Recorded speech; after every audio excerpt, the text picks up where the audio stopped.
গণনা চলছে, একাধিক কেন্দ্রে বিজেপির বড় লিড। অসম বিধানসভা নির্বাচনের ভোট গণনা যত এগোচ্ছে ততই স্পষ্ট হচ্ছে বিভিন্ন কেন্দ্রের ফলাফলের চিত্র। একাধিক কেন্দ্রে বিজেপি প্রার্থীরা বড় ব্যবধানে এগিয়ে রয়েছেন। লক্ষ্মীপুর সমষ্টি সপ্তম রাউন্ডের গণনা শেষে লক্ষ্মীপুর কেন্দ্রে বিজেপি প্রার্থী কৌশিক রায় মোট ৫৪,৫৯১টি ভোট পেয়েছেন। অন্যদিকে কংগ্রেস প্রার্থী শান্তিকুমার সিংহ পেয়েছেন ১১,৩৮৭টি ভোট।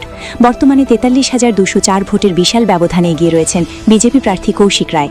ধলাই সমষ্টি পঞ্চম রাউন্ডের গণনার পর ধলাই কেন্দ্রে বিজেপি প্রার্থী অমিয়কান্তি দাস পেয়েছেন ৩৫,৪৯৭ ভোট। কংগ্রেস প্রার্থী ধ্রুবজ্যোতি পুরকায়স্থ পেয়েছেন ১০,৬৬৫ ভোট। এখানেও ২৫,১৩২ ভোটের ব্যবধানে এগিয়ে রয়েছেন অমিয়কান্তি দাস। উধারবন সমষ্টি ষষ্ঠ রাউন্ডের গণনা শেষে উধারবন কেন্দ্রে বিজেপি প্রার্থী রাজদীপ কুয়ানা পেয়েছেন ৩৪,৬১২ ভোট। কংগ্রেস প্রার্থী অজিত সিং পেয়েছেন ২১,০৩৯ ভোট। বর্তমানে ১৩,৫৭৪ ভোটে এগিয়ে রয়েছেন রাজদীপ কুয়ালা।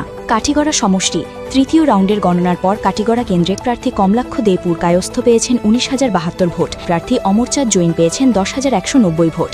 এই কেন্দ্রে ৮,৮৮২ ভোটে এগিয়ে রয়েছেন প্রার্থী কমলাক্ষ দে পুরকায়স্থ। বরখলা সমষ্টি ষষ্ঠ রাউন্ডের গণনা শেষে বরখলা কেন্দ্রে বিজেপি প্রার্থী কিশোরনাথ পেয়েছেন ৪৫,৩০৪ ভোট। কংগ্রেস প্রার্থী অমিত কালোয়ার পেয়েছেন ১১,০৮৩ ভোট। এখানে ৩৪,২২১ ভোটের বড় ব্যবধানে এগিয়ে রয়েছেন কিশোরনাথ।